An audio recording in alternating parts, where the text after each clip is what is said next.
All right, we are here live at Southfork High School. Southfork, make some noise. All right, appreciate it.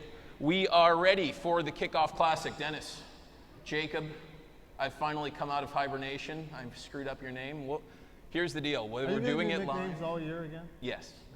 Okay. Like Dennis M. Jacob. M stands for Money Picks. Can I do that? If you want. Okay. Did you guys know that Dennis wanted to be a WWF wrestler?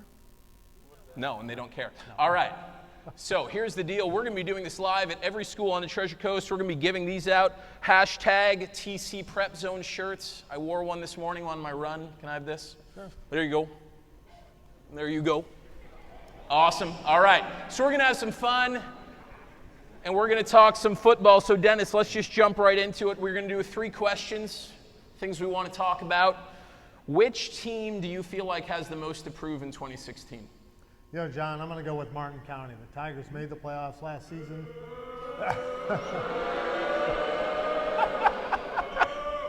We are Welcome to Southfork. But one of the things that stands out with me is Coach Chuck Kenyon said before their second-round playoff game against Vieira, we feel we're right there with them. And then Vieira went on to win 47-17. And sometimes you wonder if a loss that decisive can have a carryover effect the next year. Martin County didn't look particularly strong in the spring game against Sebastian. So I think there's some questions, although there is a lot of talent returning. Yeah. Could be a big season, but I think it's up to them to show, hey, we're carrying on from last year. Let's not talk too much about their talent because I want to get out of here alive, okay? So let's just not talk too much about County.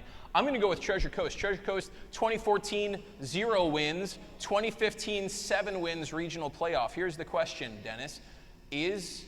Which year was the real Treasure Coast, or is it somewhere in between? I think that is a great question because you look at the way they finished the season, a shutout loss to Titus Hill, right, and then a lopsided loss to Kissimmee Osceola in the first round of the playoffs.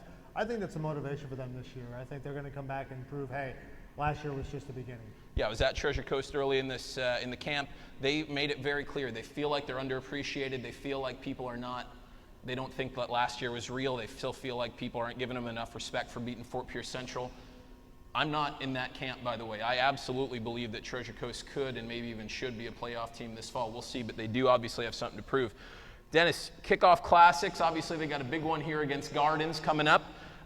Which one are you most looking forward to? Well, I don't think it's any secret. Palm Beach Gardens and Southfork is the game I'm most looking forward to. Now, wait, are you just saying that because we're here? No. Okay. No. Well, maybe. A year ago, Southfork won by 14, but if you look at these two teams and how they match up, Southfork averaged 33 points a game last year in offense. They've won 19 games over the last 3 seasons, while Gardens not only has been to the playoffs 5 years in a row, but has won 6 playoff games during those 5 years. So I think this is a great way to start the season, especially if you're a team like Southfork, which has big visions for this year. Let's see, hold on. You guys expecting big things from Southfork or no? Are you guys expecting big things from Southfork? Whoa.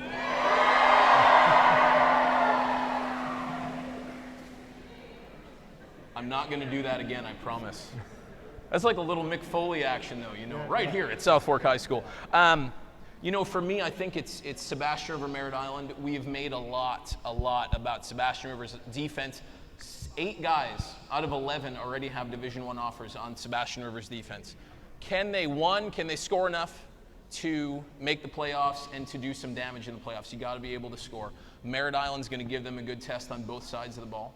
I think that's a game that could be really good. And obviously Heritage Vero, two district champs last year meeting up. So. Yeah, you look at Merritt Island, Sebastian River, you look at the playoff legacy of Merritt Island. I think it's 6 consecutive years of into the regional semi, so this is a team that knows how to win. Great test for Sebastian River to start. Absolutely. All right, Dennis, last thing, I'm going to ask you to put your coach's cap on for a second. What are you looking to see Friday night? Obviously the games don't count, but what are you most interested to find out? It's funny you say that. They don't count, but they absolutely matter. I think that's one thing to get out of the way first of all. But I think the thing I'm looking for is how the offenses play. If you look at the last 5 years in the Treasure Coast, we've had a lot of offense, a lot of teams scoring points, a lot of teams passing and running for lots of yards. In fact, a year ago we had 3 1,000-yard running backs, 5 1,000-yard passers. One of those running backs was right here, Cephas Leonard. And so was one of the quarterbacks. Who? We're going to be talking to number 5, Stone Labanowitz. There you go. So interesting to see if that trend will continue. Absolutely. You know, for me, I think we got 4 really good quarterback battles that are up for grabs. You're talking about Fort Pierce Central, which the quarterback has been their top guy. They've had 3 of the last 4 years. They've either had the, 4 of the last 5 years. They had the Offensive Player of the Year in either Sam Vaughn or a finalist last year in Jake Celedonio. So who wins that job? Who wins the job at Centennial? Port St. Lucie's got one. And then there's a very interesting one, and guys, forgive me, Martin County has a very interesting quarterback situation. Got Austin Kirkendall, who's been named the starter. He didn't play much last year. George Johnson takes him to the regional semis. I'm going to pretend those were cows in the background, not booze. And, now he's sitting on the bench. So how are they going to manage that situation, I think, is something I want to see very closely coming up this fall. All right, we're going to talk to these guys over here. They've been sitting patiently. We're going to try to make this work and let everybody hear you guys. Stone. Here. Talking both of them now. Stone, senior year. You need that too. You are right on the cusp of 5,000 yards. You are about 1,300 yards away from being the area's all-time leading passer. What would that mean for you if you had that record? So much. I can't even begin to explain. So much for my family, my mom, my dad, of course. They put all the money into me. They put all the travel, everything into me. So, most importantly, them, coach, who put in so many hours. I can't even begin to talk about that too. So many hours, all these coaches, everybody here, administration, teachers, all the students, everybody behind me. It means so much. This wasn't one of the things we talked about, but you're without Walter now. You guys have been tied at the hip for, I think, since birth. What's it going to be like breaking a new crop of receivers? Something I got to get used to for sure. But, he's been so special. So many things scheme-wise that have just made me not even think about it. Of course I think about it, but not even think about it. We got guys stepping in, left and right, Stanley, Cephas, Johnny Allville, guys stepping in left and right who are making a difference, and I think it'll be exciting. All right, last one. What would mean more to you? Remember, you're sitting next to your coach. Would you rather beat Jensen Beach and County and take home the Fergie Ferguson County Championship trophy? It's a long name for a trophy, by the way. Or would you rather win the district? Win the district. Of course, we know that's the mission we're on. And it's a loaded question, too, because Martin County's in our district. So, winning the district basically is beating them. So, it's a loaded question, but obviously winning the district. It'll be my 4th year. Stanley's 3rd year, Cephas 3rd year. We got guys 2 years all across the board. That's what we want. That's what you aim for. These yards, they don't mean nothing if I'm not winning anything. So, obviously, it's winning that district title. Beautiful. Appreciate it, man. Thank you so much. Yes, sir. You want to pass Coach that Mike over? Lavelle, beginning your 2nd season at Southfork. First question is, every coach looks at the Kickoff Classics a little differently. How do you approach it this week, and what do you need to see Friday night? So as far as the Kickoff Classic is concerned, I think you want to be competitive, number one. We play to win, but you don't show all your cards. You don't show every scheme that you have. You don't show every little wrinkle, new concept. However, you want to see the kids be competitive. You want to be able to gauge what you're good at, what you need to put some time in, what you need to improve in.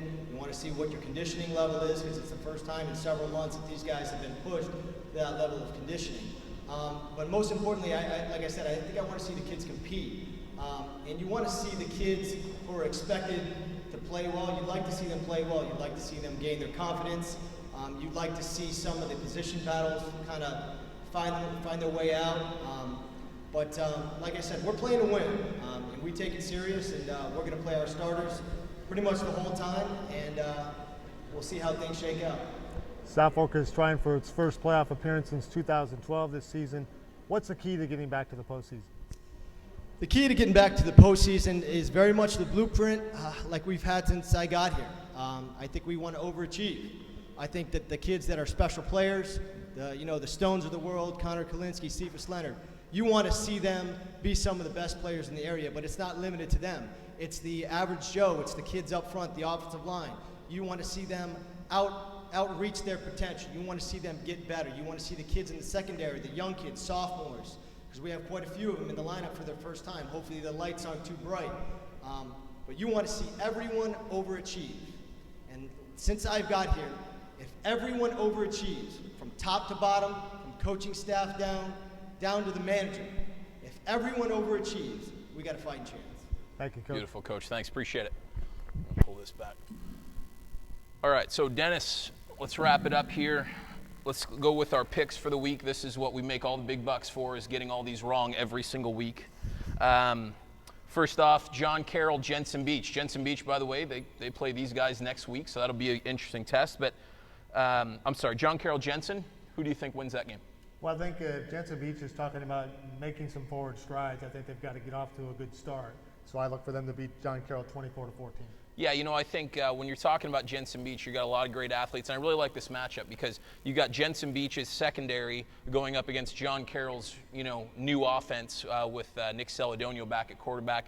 I like that matchup, but I like it more for Jensen Beach. I think they're just going to be able to wear them down. I'm saying Jensen Beach 28-12. Fort Pierce Central at Palm Beach Central. Who do you like there?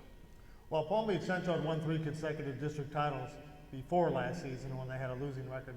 I think it's a great start for Fort Pierce Central. I think they're going to come out with a big win, 35-7. Yeah, I do think that we're going to see a different Fort Pierce Central this fall. I don't think you're going to see the team that scores 42 a game. I think you're going to see a team that scores 23 but holds their opponents under, 15 points. That being said, I think that they're going to have no problems with Palm Beach Central. I'm going to say 38-14 there. Centennial Westwood. Amazing how things change. Just a year ago, Westwood was riding a string of 4 consecutive one-win seasons. Now they're coming off a 4-win season and a playoff appearance. They appear to have a lot of talent and a new coach in Aaron Shepard who likes being at Westwood, understands where Westwood is, and knows where he wants it to go. Right. They're really trending upward. I think this is going to be a good start for them. I think they win 20-13. Yeah, I agree with you, and I don't like saying that too often, but here's the deal with Westwood. If they're stock, I'm buying it, and I'm buying a lot of it because I think Shep's got a good vision for what they want to do there. I don't know if Centennial's going to be able to score enough. They struggled a lot last season getting the ball in the end zone. I think it's going to be Westwood 35-14. I just think their offense is going to click early. Auburndale, Martin County. Rematch of last year's Kickoff Classic. And if I'm not mistaken, I think Austin Kirkendall started that game as well. Austin Kirkendall made it through the whole first drive, and then that was the season. I look for Martin County to get off to a good start, 24-13. Yeah, I think their defense looks really good. I think they got a lot of offensive playmakers. I agree with you. At the risk of getting beaten up by the Southfork crowd, I agree with you. Martin County wins this one 35-17. Lavelle, Okeechobee. I think Okeechobee's got a lot of talent. I think the questions will be up front. Can they, can the line get the job done? But I think the talent is there to score a lot of points, and I think they win this one 31-16. Yeah, I think I've said this all along. Okeechobee, this is the best talent they've had since Lonnie Pryor was wearing a Brahmins jersey, no doubt. Can they stay healthy? That's the thing. I would love to have 11 healthy weeks of these guys and see what they can really do. I think they're all healthy now. I think they win this one 35-7. Seminole, Port St. Lucie.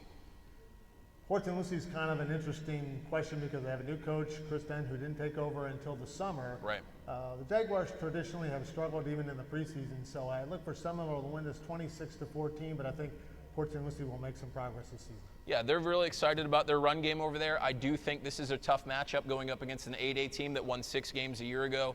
I think Seminole wins this one 35-7. Benjamin St. Ed's. Benjamin had an uncharacteristically bad season a year ago. I look for St. Edwards, which always seems to do a good job under Coach Mata. I look for them to win 21-15. Yeah, I think St. Ed's, I'm going to say this, here's one of my predictions. I think they make the playoffs in the Sunshine State Athletic Conference. I think they get off to a great start here, and I think they're going to score a lot of points. I think it's going to be 41-21 St. Ed's. Sebastian River, Merritt Island, my game of the week. What do you got there? I think this is a terrific test for Sebastian River's defense, which has such big plans this season. They have so much talent. I think they're going to pull this off 14-10. I agree with you. I think Sebastian River wins this one 21-13. I think you're going to have a lot of 21-13 games for Sebastian River this year. They're a grinded out team, but I think they've got the defense that can hold the other team down. Gardens at Southfork. Here we go. Well, as I said, I think it's a great matchup. Gardens to the playoffs 5 years in a row, and Southfork's won 19 games the past 3 seasons. I look for the Bulldogs to pull it off 24-17. 24-17. And that's how Dennis Jacob got his statue at Southfork High School. I've gone back and forth on this. I'm going to say this. I think that number 5, every time I see him, Stone Labanowitz, he looks a little more intense than he ever has. I think that kid's going to – I think 2 things. One, I think he's going to throw for 2,000 yards this year. B, I think he pulls out a win in this one. It's going to be close, but 21-17, Southfork gets the win over Gardens. Where is Stone? Is he still here? He's right there. 2,000, that's the number, okay? He did that last year. He needs to do it again. I just did it on live television. Okay, Treasure Coast, Suncoast. Well, Treasure Coast had that phenomenal turnaround season a year ago, and I think they get off to a good start here. Suncoast, I think, is rebuilding a little bit after its district title last year. I look for the Titans to pull this one off 21-10. Yeah, Treasure Coast, I really like their defense a lot. They remind me a lot of Sebastian River in the way that they're gonna beat you up defensively and they're gonna do enough offensively. They do enough here, 18-15. I think it's gonna be close, but I think they're gonna pull it out. And last game, Heritage Vero Beach. Vero Beach kind of struggled in the spring, but I think they're going to get their act together. They always do. 48 wins over the past 5 seasons pretty much shows that. I think they wind up winning this game 27-17 over a Heritage team that I think is rebuilding a little bit from after last season. Yeah, it looks like Heritage lost quite a bit to transfers and things like that. I just have a feeling, I got to say this, when we watch them in the spring, I go, uh-oh, that Vero's in trouble. And then I watch them a little bit during the summer and I go, okay, maybe I was jumping the gun a little bit. And I agree with you. Lenny Jankowski gets the job done week in, week out, year in, year out. I'm going to go with the experience. I think they win this one. I think their offense gets going early. 38-14, Vero Beach Heritage. They should have beat them by that much last year. 4 drop touchdowns in the end zone in that game. That's it for us. We want to hear from you all week. Hashtag TC PrepZone, at Dennis Jacob 80, at John Santucci, hashtag TC PrepZone. Southfork, thank you guys so much. Appreciate it. See ya.